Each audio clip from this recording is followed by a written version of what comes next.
ہے اور ہر آسمانی کتاب دوسری کتاب کی تصدیق کرتی ہے. ٹھیک ہے, تو اللہ کہتے ہیں یہ ثبوت ہے اس بات کا. ایک تو بات یہ ہے کہ یہ اللہ کی کتاب ہے, لہٰذا کسی کو انکار کا حق نہیں ہے. دوسرا, جس نے توریت و انجیل اتاری اسی نے قرآن اتارا, تو جو توریت کو مانے, انجیل کو مانے, قرآن کا انکار کیوں کرے؟ اور تیسری بات یہ کہ اس کے حق ہونے کی دلیل یہ ہے کہ یہ اپنی سے پہلی کتابوں کی تصدیق کرتی ہے. وَأَنزَلَ التَّوْرَاةَ وَالْإِنجِيلَ مِن قَبْلُ, اب دیکھیں یہ جملہ مل رہا ہے, اور اس نے اتاری توریت اور انجیل من قبل, قرآن سے پہلے, ہدن ہدایت بنا کر, للناس, لوگوں کے لیے. اسی رب نے اس سے پہلے قرآن اور انجیل اتاری تھی لوگوں کی ہدایت کے لیے. وَأَنزَلَ الْفُرْقَانَ, اور اب اسی نے فرقان اتار دیا. فرقان کیا ہے؟ قرآن. قرآن کا ایک نام ہے, لفظی مطلب ہوتا ہے حق اور باطل میں فرق کرنے والا. تو قرآن کا یہی کرائٹیریا ہے نا. اب قرآن کس لیے اترا؟ انزل الفرقان, حق و باطل میں فرق کرنے کے لیے, ہدایت کے لیے. اور ہم کس لیے پڑھتے ہیں؟ جی, ثواب کے لیے, وظیفے کے لیے, بلائیں بھگانے کے لیے, ہے نا. اور جس مقصد کے لیے اترا یعنی کہ ہدایت کے لیے. ساری عمر ہم نماز میں کیا دعا مانگتے ہیں؟ اہدنا الصراط المستقیم, ہے نا, صراط الذین انعمت علیہم. اور طریقے پہ کس کے چلتے ہیں؟ ان لوگوں کے جو کسی دین پر نہیں ہے. یورپ کی پیروی کریں, وہ تو اپنے دین کو بھی خیر بات کہہ چکے ہیں نا, اپنے دین کو بھی خیر بات کہہ چکے ہیں. آپ دیکھیے کہ ہمیں اتنی وضاحت کے ساتھ قرآن میں کوئی حکم نہیں آیا لواطت کے بارے میں, نہیں آیا نا, ہم جنس پرستی کے بارے میں. مگر یہود کو جو احکامات عشرہ 10 کمانڈمنٹس توریت کے ساتھ الگ خاص دیے گئے تھے, جس کو آپ کہتے سکتے ہیں توریت کا خلاصہ تھا, تو اس میں تیسرا یا چوتھا حکم ہی یہی تھا کہ ہم جنس پرستی حرام ہے تم پر. انہوں نے اس کو جائز قرار دے لیا. اپنے دین کو نہیں انہوں نے مانا, اپنے دین کو قبول نہیں کیا, چھوڑ دیا اپنے دین کو. ہمارے یہاں شراب کی حرمت کا واضح حکم ایک ہی ہے, 2 صرف کراہت کی باتیں ہیں, ٹھیک ہے. اور بائبل میں 15 ڈفرنٹ آیتیں ہیں جن میں شراب اور سور کو حرام قرار دیا. شراب بھی عام پیتے ہیں, سور بھی عام کھاتے ہیں. تو جنہوں نے اپنا دین چھوڑ رکھا ہے, جو بھی انہوں نے دین کو بنا لیا, اس پر بھی عمل نہیں کرتے, ہاں, ان لوگوں کے پیچھے ہم چلتے ہیں. اور ہمیں چاہیے کیا ہے؟ صراط الذین انعمت علیہم.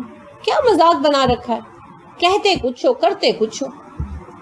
یہ منافقت ہے, یہ جھوٹا دعویٰ ہے, اسی لیے پھر ہدایت نہیں آتی.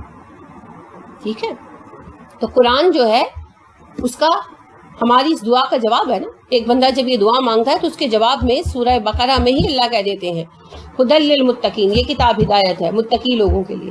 اب مسئلہ یہ ہے کہ ہم اس میں ہدایت کے علاوہ ہر چیز تلاش کرتے ہیں. فال بھی نکال لیتے ہیں قرآن سے, تعویذ بھی بنا لیتے ہیں قرآن سے, نقش بھی بنا لیتے ہیں قرآن سے, قرآن کی پلیٹیں بھی لکھ لکھ کر پی لیتے ہیں. اب تو وہ بھی ریڈی میڈ کر دی ہے نا. یہ نہیں کہ پلیٹیں لکھ کر پینا جائز ہے, لیکن وہ بھی ریڈی میڈ کر دیا ہے. وہ چاندی کی پلیٹیں, ان کے اوپر وہ انگریو کیا ہوا, اس کو دھو دھو کر پانی بھی پی لیتے ہیں. جی, سورہ بقرہ لکھی ہوتی ہے, کسی پر سورہ رحمان لکھی ہوتی ہے, کسی پر یاسین لکھی ہوتی ہے, کسی پہ کل لکھے ہوتے ہیں, اپنی اپنی مرضی کے مطابق. گلے میں بھی پہن لیتے ہیں نا, قرآن گلے میں بھی پہن لیتے ہیں نا, ہمارے شریف فرماتے ہیں اس کو. اب سب کچھ کر لیتے ہیں, لیکن ایک جس کام کے لیے قرآن اترا یعنی کہ اس سے ہدایت لو, وہ نہیں کرتے. عجیب بات ہے, عجیب بات ہے, سمجھ نہیں آتی. اللہ کہتے ہیں ہم نے اس سے پہلے انسانوں کی ہدایت کے لیے توریت اور انجیل اتاری تھی, اسی رب نے اب فرقان اتار دیا, یہ قرآن اتار دیا جو حق و باطل کو بالکل واضح کر دے گا. تو کیا کرو؟ اس سے ہدایت حاصل کرو. ان بے شک الذین, وہ لوگ, کفروا, جنہوں نے کفر کیا, بآیات اللہ, اللہ کی آیتوں کو, لہم, ان کے لیے, عذاب, عذاب ہے, شدید, بہت بڑا. اب اس کے بعد بھی جو لوگ اللہ کی آیتوں کا انکار کریں ان کے لیے عذاب شدید ہے. کیا مطلب؟ کہ میں نے بتا دیا قرآن میں نے اتارا ہے, اور اب میں ہی ہوں, میرا کلام ہے, اور میں نے اسے تمہاری ہدایت کے لیے اتارا ہے. اس کے اپنا کلام ہونے کے دلائل بھی پیش کر دیے. اب اس کے بعد بھی انکار کرو گے تو پھر سخت عذاب جھیلو گے. واللہ, اللہ, عزیز, غالب ہے, ذو انتقام, انتقام لینے والا.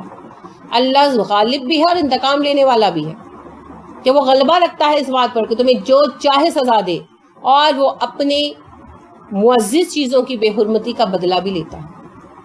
ٹھیک ہے, تو اللہ کی, دیکھیں قرآن کیا ہے؟ اللہ کا کلام. اس بات کو سمجھتے ہیں نا. اللہ کی ڈیبیٹس ہیں جو اللہ نے نبی صلی اللہ علیہ وسلم کی زبان سے ہم تک پہنچوائی ہیں, خطبے ہیں. جیسے میں آپ سے بات کر رہی ہوں نا, یہ سمجھے قرآن میں اللہ آپ سے بات کرتا ہے. یہ خطبات ہیں جو اللہ نے نبی صلی اللہ علیہ وسلم کی زبان سے ڈلیور کرائے ہیں. ٹھیک ہے, اب جو اللہ کی سپیچ کا مذاق اڑائے یا انکار کرے تو پھر اللہ اس سے انتقام لیں گے کہ نہیں لیں گے؟ لیں گے. ٹھیک ہے.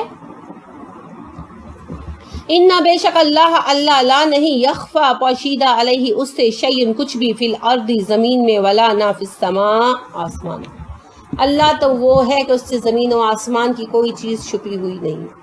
اگر تمہارے دل میں منافقت ہے، اگر تم لوگ ٹال مٹول کر رہے ہو، اگر تم دین سے بھاگ رہے ہو، اگر کوئی شک و شبہ رکھتے ہو، اللہ سب جانتا ہے. دنیا میں ہم ایک دوسرے سے چھپا سکتے ہیں اپنی منافقت، اپنے امراض، رب سے نہیں چھپا سکتے. کہ چھپا سکتے ہیں تو وہ سب جانتا ہے. تو جو سب جانتا ہے پھر اس سے، اس کی ناراضگی سے بچو. ہوا وہی رب ہے الذی جو یصورکم صورتیں بناتا ہے تمہاری فی الارحام رحموں میں کیف یشاء جیسی چاہے. وہ تو ایسا قادر رب ہے جو پیٹوں کے اندر جیسی چاہتا ہے تمہاری شکلیں بناتا ہے. اور کیا خوب بناتا ہے نا. بچے کا دیکھیں ایک ایک ناخن، ایک ایک جوڑ بنایا گیا ہوتا ہے. عجیب کاریگری ہے نا. اور ایک بات اور سوچیں، جن کی شکلوں کا آپ مذاق اڑاتے ہیں، اپنے بیٹوں کے لیے دیکھنے جاتے ہیں حور پریاں، اور ایک ایک بچی کو ریجیکٹ فرماتے ہیں، تو ذرا غور فرمائیں وہ اللہ کی بنائی ہوئی شکلیں. جب آپ نقص نکالتے ہیں نا تو آپ نقص کس میں سے نکالتے ہیں؟ اللہ کی تخلیق میں سے. جب آپ اس سے گیا گزرا بنانے پر بھی قادر نہیں ہیں تو پھر آپ کو بات کرنے کا حق بھی نہیں. یہ تو آزمائش ہے رب کریم کی. کسی کو اللہ نے اگر کم صورت بنایا، کسی کو اللہ رب کریم نے اگر رنگ اچھا نہیں دیا، یہ اللہ کی آزمائش ہے. اس آزمائش میں ہم سب کا امتحان ہے. وہ بندہ تو پاس ہوگا یا فیل ہوگا وہ تو علیحدہ بات ہے. ہم اس سے پہلے فیل ہو جاتے ہیں، ہے نا. کیونکہ ہم اپنا کرائیٹیریا ظاہر کرتے ہیں. ہمیں ایمان کی قدر نہیں ہے، ہمیں اخلاق کی قدر نہیں ہے، ہمیں اطوار کی قدر نہیں ہے، تعلیم و تربیت کی قدر نہیں ہے. ہمیں تو بس ملکہ حسن چاہیے بیٹے کے لیے. پھر وہ ملکہ حسن گھر میں آ کے جو تباہی مچاتی ہے نا، پھر پتہ چلتا ہے وہ کہتے ہیں شیر دیے کنیاں پھک دی. پھر رویا مت کریں، ہے نا. کیونکہ رسول اکرم صلی اللہ علیہ وسلم نے فرمایا 4 وجوہات سے شادی کی جاتی ہے عورت سے: اس کے نسب کی وجہ سے، اس کے مال کی وجہ سے، اس کے حسن کی وجہ سے، اور اس کی دولت کی وجہ سے، مال کی وجہ سے. تم اور اس کے دین کی، چوتھی وجہ دین ہے نا، چوتھی دین کی وجہ سے. مال میں نے پہلے کہہ دیا تھا. تمہارے ہاتھ خاک آلود ہوں لیکن تم دیندار عورت تلاش کرو. کہ نہیں کہ تم جس طرح کہتے ہو کہ جوتے گھس جائیں ڈھونڈ ڈھونڈ کر، اسی طرح کا محاورہ ہے ہاتھ خاک آلود ہو، کہ تمہیں خاک آلود ہو کر، خوار ہو کر تلاش کرنا پڑے تو دیندار عورت تلاش کرو. پھر آپ صلی اللہ علیہ وسلم نے فرمایا کہ ایک مومن کے لیے دنیا کی سب سے قیمتی متاع نیک بیوی ہے. اور ابھی میں نے آپ کو حدیث سنائی 3 چیزیں دنیا میں سے حاصل کرو، ہے نا. نیک بیوی.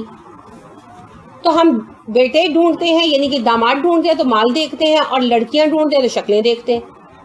تو پھر حاصل وصول کیا ہوتا ہے؟ ذلت اور خواری. لہٰذا دین تلاش کریں، دین تلاش کریں. اللہ اپنے فضل کے ساتھ مال بھی عطا کر دے گا.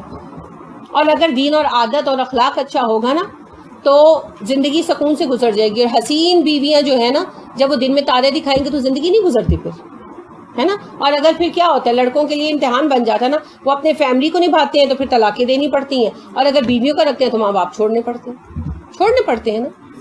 یہ عام کہانی ہے. یہ کوئی ایسی بات نہیں ہے کہ میں اسپیسیفک کہوں کہ فلانے خاندان میں ہو رہا ہے. ہر خاندان کے اندر 2-3 گھرانوں کے مسئلے ہوں گے.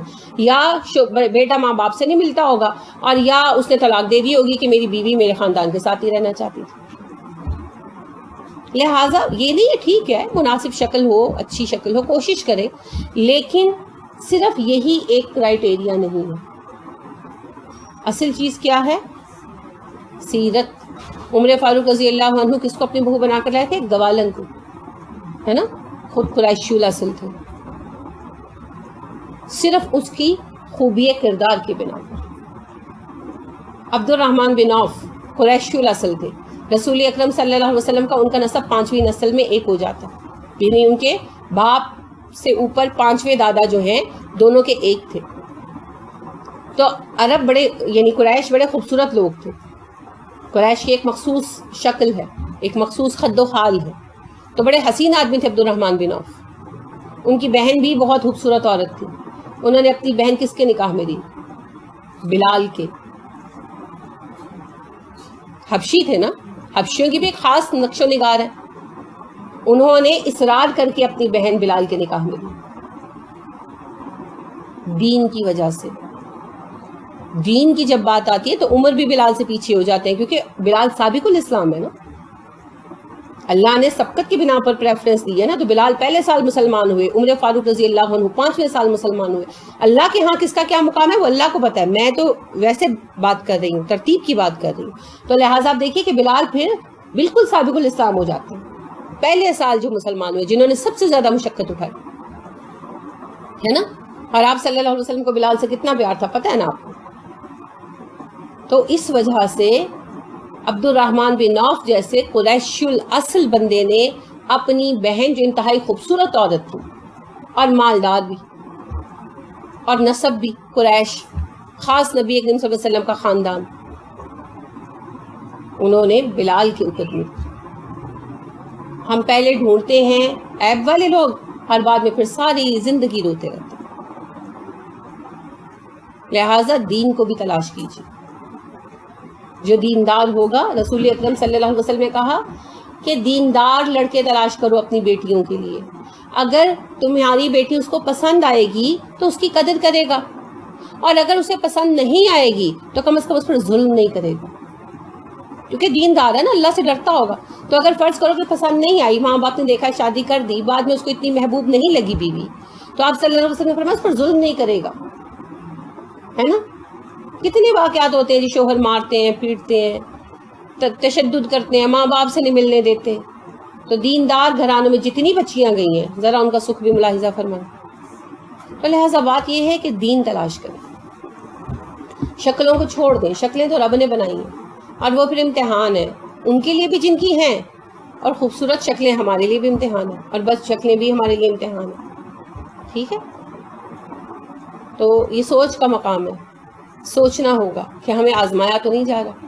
ایک بڑی حسین بچی کا رشتہ مل رہا ہے اور ایک عام شکل و صورت کی بچی کا۔ حسین بچی جو ہے وہ پھر اپنے حسن و جمال کی تجلیاں بھی دکھاتی پھرتی ہے، جیسے آج کل بچیوں کا حال ہے، اور جو عام صورت کی بچی ہے وہ دیندار ہے۔ اب آپ کے لیے تو امتحان آ گیا نا، کس کو سلیکٹ کرو گے؟ اس کو جو میری بندی ہے یا اس کو جو شیطان کے نقشے قدم پر چل رہی ہے؟ پھر جب شیطان کے نقشے قدم پر چلنے والی بچی لے آئے ہو اور اس نے گھر میں شیطنت پھیلا دی اور جھگڑے شروع ہو گئے، تو پھر میرے پاس مت آؤ، بھاگو یہاں سے۔ جب میں نے تمہارے سامنے بہتر آپشن رکھا تھا، ریجیکٹ کر کے لے آئے نا، اب بھگتو، اب مجھے کیوں پکار رہے ہو؟ پھر اب ناراض ہوتا ہے۔ تو امتحان تو ہمارا بھی ہے، ٹھیک ہے۔ تو سوچا کرو، لا الہ الا ہو، اس کے سوا کوئی رب نہیں ہے، وہی شکلیں بناتا ہے، وہی صورتیں بناتا ہے، اور وہی بچے دیتا ہے، اولادیں وہی دیتا ہے۔ العزیز، غالب ہے، الحکیم، حکمت والا۔ ایک تو وہ غالب ہے، کسی بندے کے بس میں ہوتا نا تو وہ کبھی بدصورت یا کم صورت پیدا نہ ہوتا، ہے نا۔ ہر کوئی اپنے آپ کو حسینہ عالم اور مس ورلڈ اور مسٹر یونیورس وغیرہ بناتے ہیں نا۔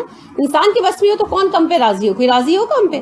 دیکھیں آج تھوڑا سا بس میں آ گیا ہے تو جن کے پاس پیسہ ہے تو کیا کراتے ہیں؟ آنکھیں بڑی کرا رہے ہیں، ہونٹ باریک کرا رہے ہیں یا موٹے کرا رہے ہیں، وہ ٹیور جیسے ان کو ضرورت لگتی ہے۔ جو انسان کے بس میں انسان کرانے سے باز نہیں آ رہا، ہے نا، چاہے اس کا فائدہ ہے یا نہیں ہے۔ تو اگر انسان کے بس میں ہوتا تو ہر ایک بندہ جو ہے نا وہ حسن کے آخری مقام پر پیدا ہوتا، لیکن اللہ کہتے ہیں میں غالب ہوں، میں جیسا چاہتا ہوں ویسا بناتا ہوں، کیونکہ دنیا امتحان ہے، آزمایا تو جانا ہے۔ کسی کو حسن سے آزمایا جاتا ہے اور کسی کو حسن نہ دے کر آزمایا جاتا ہے۔ خوبصورتی بھی تو آزمائش ہے کہ نہیں؟ خوبصورتی بھی آزمائش ہے، اور بدصورتی تو خیر ہے ہی آزمائش۔ حضرت یوسف علیہ السلام کا حسن آزمائش نہیں بنا تھا؟ بنا تھا نا۔ تو خوبصورتی بھی آزمائش ہو سکتی ہے۔ اور آپ دیکھیے کہ سعید بن المسیب رحمۃ اللہ تعالیٰ علیہ کو میں نے آپ کو بتایا کہ خلیفہ وقت نے اپنے بیٹے ولید بن عبد الملک کا رشتہ بھیجا ان کی بیٹی کے لیے، اور انہوں نے اپنی بیٹی ابو وداع نامی اپنے اسٹوڈنٹ کے ساتھ بیاہی، جو غیر عرب تھے، مسافر تھے، ان سے پڑھنے کے لیے آئے تھے، شادی شدہ تھے، 2 بچے تھے، بیوی مر گئی ان کی۔ تو آپ نے کہا کہ ابو وداع آپ نے چھٹیاں کیوں کی؟ وہ کہنے لگے کہ جی میری بیوی فوت ہو گئی، بچے چھوٹے ہیں، اس لیے چھٹیاں ہوں گی۔ انہوں نے کہا دوسری شادی کر لو۔ انہوں نے کہا جی مجھے کون دے گا بیٹی، میں مسافر ہوں، غریب ہوں اور غیر عرب ہوں۔ آپ نے کہا میری بیٹی سے شادی کرو گے؟ امیجن کر رہے ہیں آپ اس بات کو؟ جس بچی کے لیے خلیفہ وقت منتظر تھا اپنے بیٹے کے لیے، ان کی اپنی بہو بنانے کے لیے، کس کو دے رہے ہیں؟ صرف تقویٰ کی بنیاد پر، صرف تقویٰ کی بنیاد پر۔ اسی دن شادی نکاح کر دیا اور رات کو جا کر خود چھوڑ آئے ابو وداع کے گھر۔ کیا چنا انہوں نے؟ اللہ کا دین۔ حالانکہ کوئی ولید بن عبد الملک کوئی عیاش آدمی نہیں تھے، نیک افراد میں سے تھے۔ یہ حکمران وہ تھے جنہوں نے اللہ کا دین قائم کیا، ایسی کوئی بات نہیں ہے۔ غلطیاں تو کچھ نہ کچھ ہوئی ہوں گی، لیکن بڑے پڑھے لکھے، بڑے عالم دین قسم کے لوگ تھے، کیونکہ ابھی تو زیادہ زمانہ ہی نہیں گزرا تھا اسلام کا۔ ابھی عمر بن عبدالعزیز کا زمانہ ان سارے بھائیوں کے بعد آتا ہے۔ ابھی تو یہ دور تھا کہ چیدہ صحابہ زندہ تھے، بوڑھے ہو گئے تھے مگر ابھی زندہ تھے، تابعین کا زمانہ تھا ابھی۔ رسول اکرم صلی اللہ علیہ وسلم کے بعد ابھی تقریباً ہارڈلی 100 سال ہوئے تھے قریب۔ تو آپ یہ دیکھیے کہ انہوں نے کیا چنا؟ دین، جس میں زیادہ تقویٰ ہے۔ ہم کیا چنتے ہیں؟ یہ بھی غور فرمائیں۔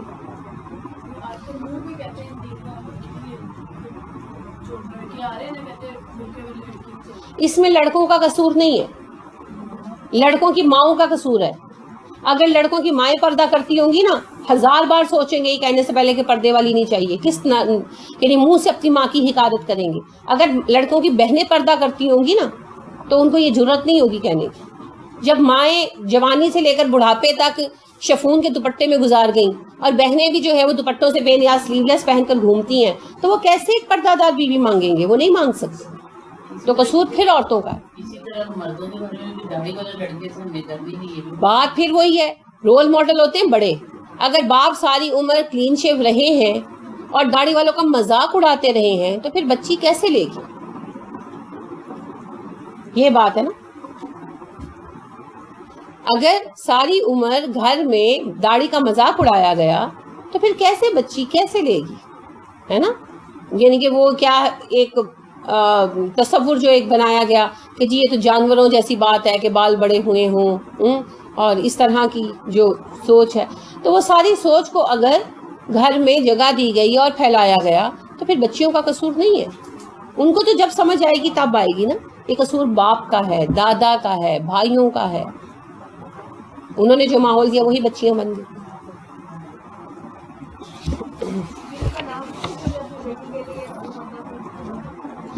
سعید بن المسیب ابو ہریرہ کے اسٹوڈنٹس میں سے ہیں، حدیث کے بہت بڑا نام ہے، محدثین میں بہت بڑا نام ہے۔ تو ایک تو اللہ غالب ہے اور دوسرا اللہ کہہ رہے ہیں الحکیم، حکمت والا بھی ہوں۔ اگر کسی کو حسین بناتا ہوں اس میں بھی حکمت ہے، اگر کسی کو کم صورت بناتا ہوں، بدصورت کا تو لفظ ہی چھوڑ دینا، بہت گھٹیا لفظ ہے۔ کوئی زیادہ خوبصورت ہوتا ہے خوبصورت اور کوئی کم صورت، ٹھیک ہے، بدصورت کوئی نہیں ہوتا، بدصورتی ہمارے اندر ہے۔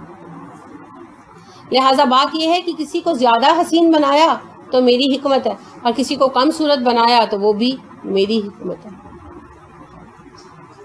سمجھ آئی؟